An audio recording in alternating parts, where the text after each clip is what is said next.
All right. Well, good morning, everybody on LinkedIn. And I'm actually double streaming on YouTube as well. So good morning, everybody. And I'm super excited to be here this morning to talk with Ashley Sieb. Did I say your last name correctly? You did. You did so good. Ashley Sieb, about marketing and a little bit about how marketing is being affected by the coronavirus situation and just marketing in general. So I'd like to kick this off by introducing Ashley and just saying a brief little bit about her. I follow Ashley on LinkedIn. I think she's doing some interesting things in the marketing space. And so I wanted to interview her and invite her on the show. So Ashley, I'm going to throw it over to you to give us an introduction on yourself. Tell us a little bit about your background, what you do, what you're excited about. Perfect. So I guess right now, let's start with the excited piece. I'm really excited that I have my Be the Leslie Knope of Whatever You Do mug, because that's exactly how I would describe my life. Are you a Parks and Rec fan, Ryan? You know, please don't let this be the divide. All right. So before we went live on the show, Ashley was trying to catch me up with a little bit of pop culture knowledge, which I'm not very good at. But my wife and I watched one episode of Parks and Rec like 3 weeks ago, and I really was not the biggest fan of Parks and Rec. So do you like The Office though? Were you like, I like The Office, and so I should probably watch this show? No, I don't really watch either. Oh, Ryan. Okay, you might as well just watch Tiger King then. I don't know what you're gonna like. I cannot figure you out. Which is my job, to figure people out and market to them. So this is a really good segue into who am I. So I am a writer. I've been writing since I was able to have a pen and paper in my hand. I remember going to the hardware store when I was younger and getting like a lock key journal that was like padded, like the plastic padded journal with those little locks. And I've been writing and documenting stories ever since then. So that has led perfectly into what I do now with marketing. So I've had my own marketing practice, and since probably I kind of went off on my own probably 6 or 7 years ago, and I studied journalism at Ball State University. So chirp chirp. I don't think you're from around here, Ryan, so you don't know what that means, but it's okay. Maybe there's somebody that's watching that knows what that is. And I decided to go straight into tech marketing. Now, what's interesting is I actually graduated in 2010 as the recession that started in 2008 was actually kind of coming to an end. So I'm very familiar with what this experience is like to be in this kind of recession and doing this kind of marketing, and also being on the other end, because I'm also a teacher at Miami University in Oxford, Ohio. So I spend most of my day working on client projects related to digital marketing, storytelling, and content, and then also working with my 55 students who are getting ready to go into the world and do what I do. Well, that's cool. Your chirp chirp comment. So I don't know much about Ball State. I'm from South Dakota. I believe, Ashley, you're from Ohio, correct? Close. I'm from Richmond, Indiana, which is probably 10 minutes away from the Ohio border. So I'm really close. All right. Yeah. So colleges have their things that people know about them. So I have my Texas Tech mug. I did not attend Texas Tech, but years ago when I worked at Microsoft, I went to visit and talk about some stuff with their students and future career opportunities. And I learned that the thing there is they throw tortillas on the field in football games. Like the roll up, make a soft shell taco tortillas and burritos. They throw them on the football field. I, first of all, love that story. I've never known this about that school. And I wish people would just like throw tortillas at me whenever I was like working out, because that would be awesome. When you're on the treadmill, people are whipping tortillas over at you. Yeah. I love to do triathlons. It's kind of like my fun fact. And part of my weight loss journey, I had lost 100 pounds, and part of that was doing triathlons. And so I'm still a foodie at heart. Like I really love food, which is why I have to do triathlons. So I'm in for the throwing of tortillas at people. All right. Well, anyhow, anybody, if you happen to be watching, we're talking with Ashley Sieb about marketing. And if you got questions, please shoot them out there and we'll try to pass them on to Ashley. I have 5 quick questions that I've been asking people. Yep. I didn't do my 5 because my screen's too small. 5 quick questions that I've asking people just so that we can get to know you a little bit better and understand something about you. And I've been working with these StreamYard like banners that come across. You can probably see it. So here's the first one. How many cups of coffee do you drink every week? Okay, so you're the math one here. I'm not the best at math, but let's say that I do like 4 of these a day. Like, are we considering it a 5-day work week or a 7-day work week? Because I feel like I work every day. Well, there's 7 days in a week. And honestly, part of this question is figuring out how you deal with the math of going from 1 day to 7 days. Oh, so like I'm right on path. So Yeah.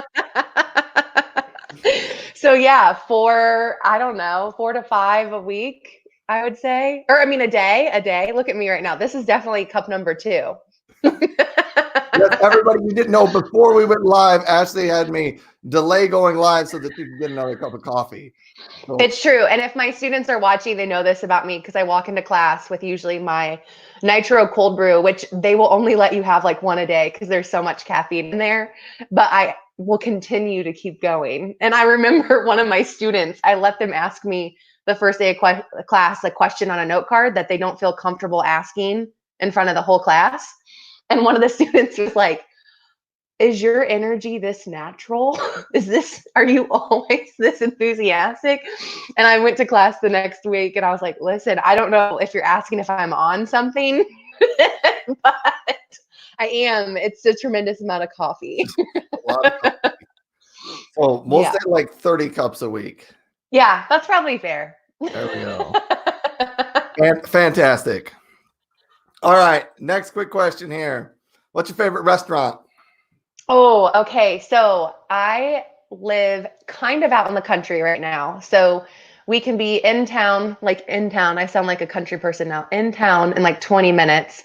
Or there's a really cool brewery that just opened up about 5 minutes from my house. It's called Five Arch Brewery. And they make the best beer cheese and breadsticks, and they brew their own beer. I'm gonna pick that one as my new local favorite because I think supporting local is a big deal right now, especially when we think about our economy and it coming back to life. But my favorite like franchise is I'm torn. It's definitely either Chipotle or Starbucks. Again, I did one of those quizzes. Have you seen on Facebook those quizzes that people do? It's like, what's your favorite? It's like the buddy quiz. Like they were going around hardcore like a week or 2 ago. Are you on Facebook, Ryan? Not very much. I figured you weren't. Like I feel like I've already figured you out by now. I don't. You know. Well, anyway, the answer is Starbucks. Okay. Well, good enough. I don't actually drink coffee, so I go to Starbucks and I kind of have this funny story. I have to have my wife text me like exactly what she wants, and so I'm the guy that goes up and reads it off the phone because I just don't get Starbucks. I don't know why it's not small, medium, and large, but I guess I kind of get the whole idea of not small, medium, and large because when you understand how to actually order from Starbucks, you like feel better about yourself because you're in the Starbucks groupie crowd. I'm not, but I'm okay. You're not. I'm not. That's okay. But so I'm the guy that you're not their thing, and you're not their target market. Sometimes they're just like, can you just give me your phone so you don't have to read it because the words aren't always easy. All right. Next question here. Oh man, I got to get these banners. When you read books, are you a paperback book or like, are you a paper book? Are you an ebook or you just don't read books? So I tried really, really hard to be an ebook person because of the convenience factor, traveling a lot, being on the go a lot. But I'm a paperback girl, like through and through. I love smelling the pages of the book. I love having it in my hand. I love like getting a book from someone else and seeing what they highlighted and what was important to them and what stood out to them. So I'm through and through paperback. Well, that's good. I'm a paperback person too. I can't read the ebooks. It's not that I can't read them. I just once I get on my device, I do something else, and Yeah, it's very distracting. You're very Yeah. tempted to go into other places for sure.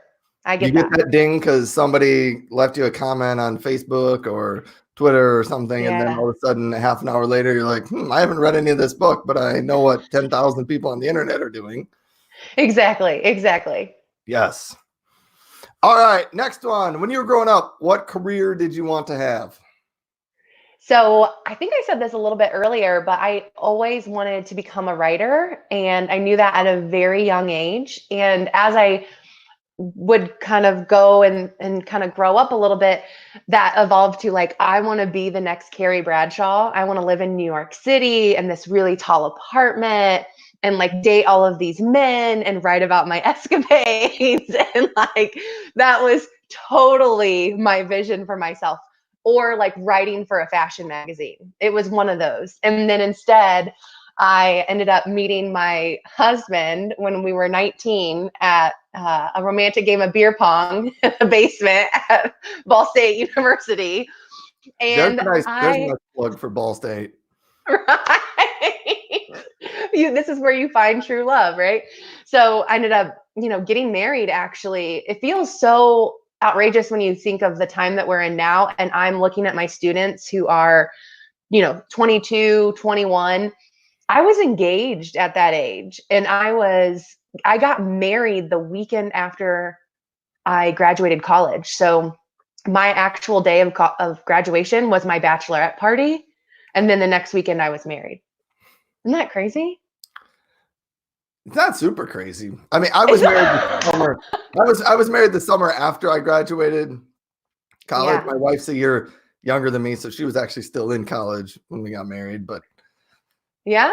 I didn't quite push the limits like quite to the days of graduating. I graduated in, I don't know, May, and I got married in July. So Yeah. I mean, my mom was, 18. She was in high school when she got married to my dad. So it's definitely something that I see fascinating now as I look at my students and their lives, and I'll tell them these stories because I think it's really important, whether I'm working with a brand or working with my students, that they know who I am and I'm vulnerable with them so that they will be vulnerable with me. And the more that they know my truth and the more that they know fundamentally who I am as a human being, the better they show up as themselves. And so I'll tell them these stories and they're like, oh my gosh, I cannot even imagine. Like, that's just not on my radar. And it's only been within the last 10 years. And to see that shift is pretty fascinating. it's like Ashley, back in the olden days, people used to get married. Or, Exactly. They're like, yeah, I mean, I'll never forget whenever I told them, like on Snapchat, you could see how many points that you had. And it was based on, and we were talking about gamification in class and how apps will gamify the experience to get you hooked. And I was like, let me write down how many points I have on Snapchat because it's like kind of a lot. Like, I write it down on the board thinking they're going to be like blown away. And it was, I think it was something like 15,000. And one of them laughed kind of immediately. And then I'm like, what is that? Is that like, are you just blown away? Is this so many points? And they go, well, I guess to tell you how many I have 152,000 points. And I was like, okay, all right, I'm a little off. I'm just like, few zeros off. And he goes, well, it's really not bad for an old person like you. And I was like, okay, all right. All right, so cool. This is fine. I'm fine. nobody humility there for an old person like For you. an old person like me. Wow. To be in college, you just don't know some of these things when you're in college. That's why I years ago I was a college teacher, and college students they're fun. They're And the best. Yeah. they they have huge visions of the world and lots of excitement, and some of it's just naive and some of it's just excitement to do their thing and change the world. Hmm. So it's always fun there. See, it always takes us longer to get through these 5 questions than I anticipate. Here we Well, go. I'm a What derailer. is something you're afraid of? Okay, so I don't know about you, but in Indiana last night, we had really bad storms. And I am so afraid of tornadoes. And this is a fear that stemmed whenever I was younger. And my stepdad would talk about tornadoes all the time and like show me videos of tornadoes and like talk about these tornadoes. And I remember being terrified that I was going to die in a tornado. And that fear has kind of like manifested into my life. And it's one of those, the moment there's a tornado warning, like all my friends are texting me and they're like, "Are you okay?" Or even if it's like a thunderstorm warning, they're like, "Where are you?" And I remember as a kid, the sirens would go off or like a really bad thunderstorm would start and I was fearing the sirens. So then I would get like my Girl Talk radio, which was like a recorder that Macaulay Culkin used on Home Alone. If you remember on the second Home Alone. Tell me more. I've seen it recently, but I don't. So Home Alone 2, whenever his uncle's in the shower and he's like doing the dance and he's singing the song, and then he goes in and records the song, and then he uses all that footage. Yes. Yeah, for sure. So that was me as a kid. I'd get my Girl Talk, I'd get my Barbies, and I would get like my scrapbook or my journal, and I'd hide in a closet or a basement. And it was so funny because you might be expecting me to be like, "Oh, I'm afraid of failure," or "I'm afraid of this." It's like, no, I'm afraid of tornadoes and sharks. I don't like sharks. And sharks. Well, you live in Indiana, so I think you're pretty good on the shark situation. But the tornadoes, literally, that's not crazy at all. If you've ever, you don't think, okay, if you've ever experienced them or been a part of them, they're bad. So a couple of things. Just last summer, I live in Sioux Falls, South Dakota. We had a couple tornadoes touch down for just 30 seconds or something, and they somehow magically happened to touch down in parts of town that there really weren't very many people. So it tore the front off of a Best Buy sign and completely obliterated a auto repair shop. But it happened at 9:30 at night. So everything was closed and there wasn't people there. But there was just a short strip, about a block strip in town, that it just kind of destroyed everything. And it's been 10 years ago now. Wow. You remember the big tornadoes that Joplin, Missouri had? Oh, yeah. Yeah. Yeah. So my family and we drove down there after those and helped with a little bit of cleanup effort. But that was much bigger. There was really a mile strip that went all the way through the whole town and just destroyed. There was more lives lost there, and that one was a lot more tragic. But tornadoes aren't anything to mess around with. Oh, for sure. We had one last spring that, kind of to your point, touched down whenever businesses were closed, and it took off like one of my clients is a bank, and it took off the front of their sign for the bank. The like Chili's restaurant sign got torn down. Like there was just a lot of that kind of damage, but thankfully no one was hurt. But yeah, it's definitely, and I try not to pass my fears down to my kid. I have a 6-year-old son who's the mini version of me. But I realize, because I'm so transparent with my emotions, that like he just feeds off of them all the time. So we were going to bed last night and he's like, we're going to die. We're going to die in this tornado. There's going to be a tornado. We're going to die. I'm like, great. I am like causing so much anxiety for this little version of me. And I was like, no, we're good. Like, this is fine. And then in my head, I'm like, it's fine. It's fine. It's fine. So yeah, you have to be careful of how your fears can manifest into others, because it's a thing. Yeah, I'm familiar with your son. He's been on your podcast, Cooper. Be careful. He's like the star of your show. So he's totally the star of my show. All right. So now let's get into some marketing types of questions, since we're already like 15 minutes into this, 19 minutes into this. Goodness. All right. Here's this question. I hear this a lot from marketing people. I don't really have much of a marketing background. I'm always hearing about direct marketing versus brand marketing, and I kind of think I know the difference. But how about give me your answer to explain those two and the differences between those. Yeah, so I look at brand marketing as really the foundational piece. If I could do a triangle like this, the bottom layer of your company is your brand. So without your brand identity, your story, who you are, who you serve, even things like your what your logo looks like and your colors of your brand, that's the bottom level of the triangle.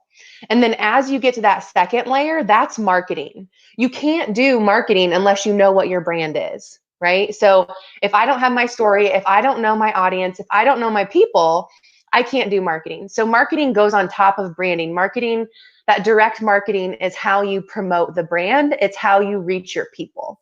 Then the very top of that triangle, that little tiny piece at the top would be advertising. So now that we have our brand, we know the communication strategy, what we're doing with marketing. Are we going to pay to do that? Are we going to pay for placement of our marketing for our brand? Does that make sense? Yeah. So you build your way up from, yeah, this branding. This has almost come up in all of my interviews, and they haven't even been about marketing, but knowing that brand, like knowing who you are and how people can help companies, what you have to know what that company is for, and Right. you can start, talking about marketing and talking about advertising. Yeah, a lot of Yeah. people want to rush. They want to rush to that, advertising piece, or they want to rush to the marketing piece. But if you don't have that foundational story and that emotional purpose and that intention behind your brand and the consistency, then it's going to be really confusing whether people get a marketing message or an advertising message from you, because they're going to be conflicted. And also, if you don't use that bottom layer to really identify who your people are, it gets really messy. I always tell people your target market is not everyone. That's true for me as a personal brand. That's true for me as a business brand. And I cannot tell you every single time I meet with a client. I just had one the other day. I said, "Who's your target market?" And you know what she said? Women. And I said, "No, that's not your target market. That's like one layer of your target market." There are so many women who cannot get your product because they don't live near you. They don't have that frustration. They don't have that goal that you have. They don't have the emotional connection that you have. So we have to dig way deeper. So many people think that they can put demographic data behind their target market and they can just roll. And that's not the way it works. How do you break down, like I've heard this too, that you can't, your customer is not everybody. Yeah. How do you go from like this lady, obviously that's too big. I mean, I have a 4-year-old daughter and a 16-year-old wife. They're all women. They Right. probably don't all want whatever product this person. Right. That down from, I have too broad of a, down to a smaller group. And how small is? Yeah. So the how small is too small question is really important, because we in marketing, we talk a lot about building buyer personas and then mapping out the customer journey that they would have with you based on who they are. So typically within a buyer persona, you're going to look at that demographic data, like their age, where they live, how much income they have. Is it, flexible income, or are they on a set budget? You're going to look at things like their goals and their motivations. So what gets them excited about life? And this is holistically, kind of a little more broad. What fears or frustrations do they have? And then you really want to start to do some target, like, research on those people. So when I build personas, if this is a client of mine that is in the B2B space, I will actually take what they tell me that they're going after as their ideal client, and I'll say, send me 5 LinkedIn profiles of people who are your client now or you want to work with. And I will go look that person up on LinkedIn. What are they saying about themselves in their job description? What are they saying about themselves in their posts? What content do they engage with? And what visually can I take away from who they are and how they operate? That's the stuff that I'll use then to create these buyer personas. They're never meant to be cut and dry, like this is the only person and that's it. But I actually have my clients hang them up on their office and look at them, and so they know. And it's never ever like marketing Molly or shoe Steve. Like, get away with those fluffy little fun names to put your personas on. These are real people, and if you build it, you have to test it with real people. You can't just kind of like build it in your own silo and then go off into the world. You have to be able to look back at it. That's a great idea. Actually, finding 5 real people on a place like LinkedIn and looking at them and figuring out what is it that they have in common, what's important to these people, what do they want to talk about, what do they want to do with their careers. That was a good one. So good. Yeah, I kind of want to get into a little bit of COVID-19 stuff now. Right now, so let's focus right now, today. How has marketing changed from 2 months ago before that all happened? I know that lots of companies are cutting marketing budgets, but what is marketing things that people can be doing today? Yeah, I think today the biggest lesson is you have to be seen as helpful and not opportunistic. So this is an idea. I'll give you an example because, again, I'm a story person.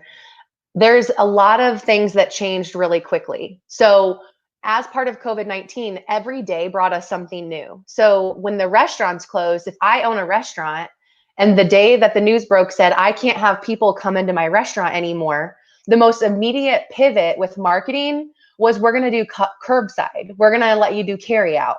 So they tried to still get people to come in, and then they might offer like exclusive offers through curbside only. Maybe they could do a special offer or something unique because nobody could come into the storefront.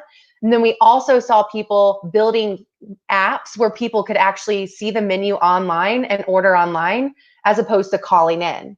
Because we have to think of the user experience in times like this. If I am stressed out and I've got kids screaming and I don't know when the last time I ate is, if I get to your Facebook page and I have to like look at your shitty website and I can't find any contact information, your menu doesn't exist, then how am I supposed to actually order from you? I won't. I'll go to somebody else.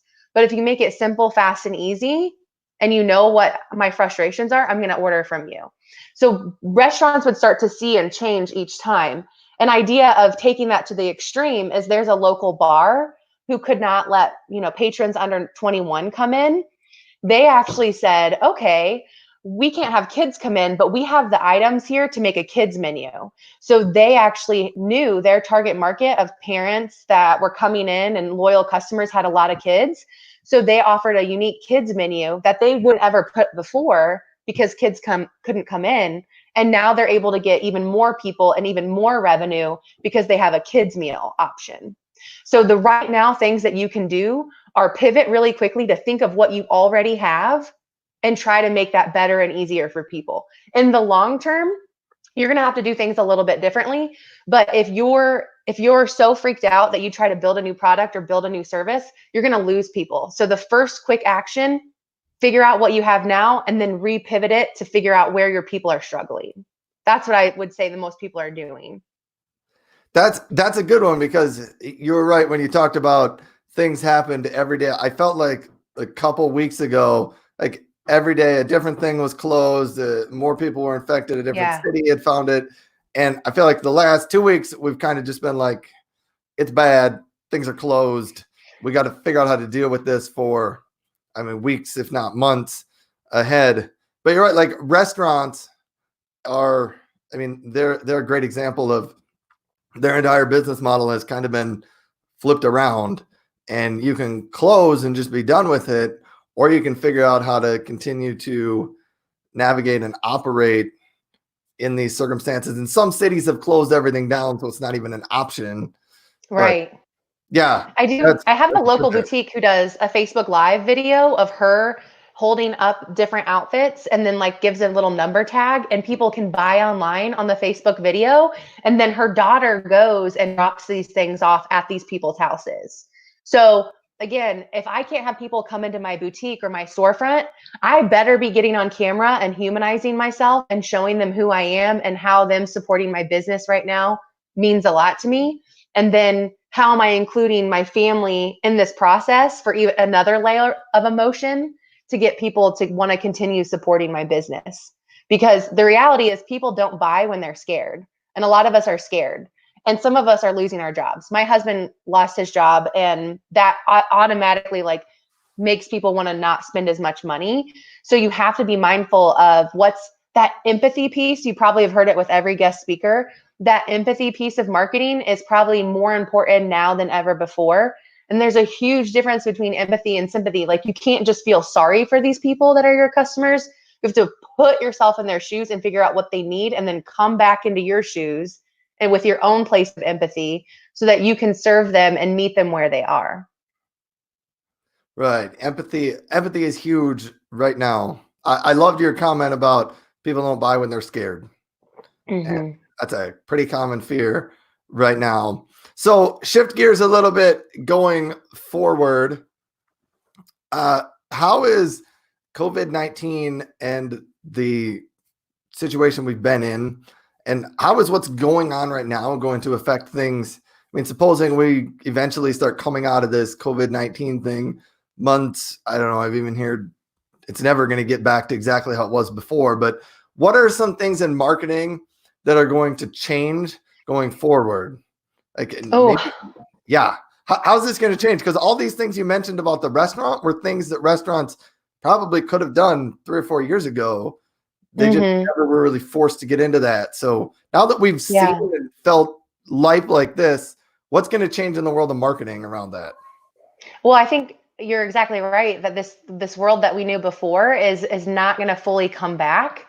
Even if the restaurant doors open, you're still going to have people that are afraid, and you're still going to have people that won't want to come in. So everything that you took the time to build now for this crisis, for this virus, it's not going away. You're still going to have to think of offering what you offer now, so that those people who are still afraid, or that still, don't want to have the risk right now, they're still going to want to buy from you, but it's going to be on their own terms. Customers buy on their own terms. You have to remember that as a marketer. So understanding that journey around where they are and how they buy is critical. I mean, it'll be even more critical after this, because you'll have more steps involved, you'll have more options involved, and you need to hop in and say, if I'm customer A, what is my option? If I'm customer B, what is my option? And really start to place those out. But I would say the biggest thing that you can look for in marketing is, we're going to have to start to see, what I worry about is sports, concerts, artists. How are they going to get the same revenue, to get the same people, to build the same community? We see artists doing live concerts on Instagram, on social media. Like, what does that look like? Are we going to have them always offer virtual options?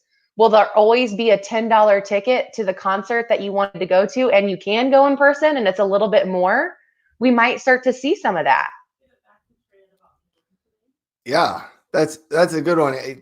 You're right. Concerts and tickets and sporting events, they're, depending on how long all this really matters and takes, it's going to be hard for those things to kick back into action. And now people have gotten to see a little bit of a glimpse of, well, I maybe can't get the whole show, but if they do a live, I've seen some people even they just sit in their living room and play their guitar and sing some songs. And it's not like a full concert, but you get a lot closer and you feel like you're sitting in the living room with this musician that you know. And that's kind of neat. We've run over a half hour. I have like one more question, 2 more questions. You got 5, 6, 7 more minutes? I do, yeah. All right. So I know you recently started a podcast, and I kind of want to know about, I'm going to call them new ideas in marketing. They're not necessarily new, but when you compare them to billboards, which currently probably can't be doing very well because there's not a lot of people driving around.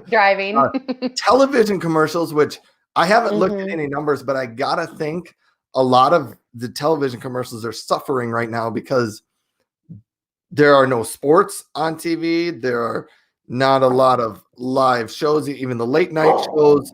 A lot of them are just showing reruns of things. There's not a lot of live news, and so people I don't think they're watching as much TV. I think they're watching more, recorded things on Netflix, Disney Plus, Amazon Prime, and like radio ads. I don't know how that's been affected, but like those are like what I would consider like the older ideas in marketing and advertising. How do you see some of these new ideas in social media and podcasting and even live streaming like this? How do you see those playing out in marketing in the future? So the interesting thing is COVID-19 forced all of us to get out of our comfort zones.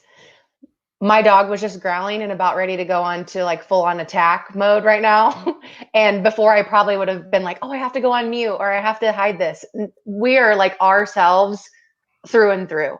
When brands can adopt that and when they can come in and it be exactly who they are in any kind of platform and get on camera and humanize themselves, that's the leaders of the company. That's what they're doing, what they're working on. I have seen some commercials already completely pivot their model with their advertising on TV. Sonic, for example. I don't know if you have any Sonics near you, but they have that drive up. Yeah. So they're already saying like, hey, our whole business was social distancing beforehand. You can just get your food and you can just stay in your car like you always did. You got nothing to worry about. We start to see brands like Nike who take this product line idea and now they're making masks instead of shoes. So they're talking about that on social, and they're also talking about that in any capacity that they get. When we think about the value of the traditional marketing will always serve its place. The billboards, the radio ads, everything. You have to have an integrated marketing and experience. Podcasts, video marketing, live shows, Instagram Live. This now is going to be that human interaction piece that we are missing as human beings by not being out in the world with each other. So I do believe you'll start to see more brands continue with this kind of conversational marketing is what I would call it. Conversational marketing, meaning I as a consumer can have a conversation with you as a brand and feel way more connected than when I was younger and I would get like Tiger Teen Beat magazine and find like the Backstreet Boys PO box and I'd have to go like write them a letter that they were never going to read. Those days are like long gone. Now I can get on and Backstreet Boys is like performing and I get to see my husband, Nick Carter, like living his best life up there. So it's like, we are going to see people were forced to do these podcasts. I was kind of forced to do my podcast for my students because I didn't see them all the time. I had thought about doing it forever. COVID-19 was like, now you're doing it, sis. So everything that we've been forced to do will now continue forward as something that builds community and conversation. Yeah, that's true. COVID-19 changed some things. I mean, it's one of the reasons I'm doing lives now is because I can, and people don't have as many things going on or places to go. People are on social media more. Yeah, interesting times that we get to live through. And it's funny you mentioned the sending letters to the Backstreet Boys. I'm older than you, so I remember going to the public library, and they used to have. So this was probably in the mid 80s. They used to have books with addresses of famous people. I don't know how this ever came about and whoever thought this was a good idea, but you could get this book and you couldn't check it out from the library. You could just look at it while you were there, and then you could copy down and write these people's addresses. So I remember writing letters, I believe, to professional football players and stuff like that. And so I love that. I never got anything back, but thinking back from that, whoever really thought that was a good idea, and it made everything up because I never got anything back. Yeah. So, who knows? I don't know. All right. So people that want to get in touch with you or want to know more, how do they where should they go? So I'm really active on LinkedIn, which is where we became friends, actually, Ryan. So LinkedIn, just Ashley Sieb on LinkedIn is where you can find me there. And my second favorite platform is Twitter. So at Ashley Sieb is another way to get a hold of me and ask questions and have conversation. And I'm always like, probably in 10 minutes now, I have a guest speaker to my class at Miami, and it's because of somebody that I met on LinkedIn. So you doing these shows, you encouraging people to just reach out and ask people to join a conversation is awesome. I hope you continue to do this because it's going to bubble out to build confidence in other people to do the same. So I love that you're doing this, Ryan. Well, thank you so much for being a guest on the show. And I hope some of your students got to watch a little bit of this. Anyhow, thanks a lot. I hope you have a great rest of your day and good luck. And maybe we'll do this again sometime. All right. Yeah, that sounds great. Thanks. Goodbye. Bye.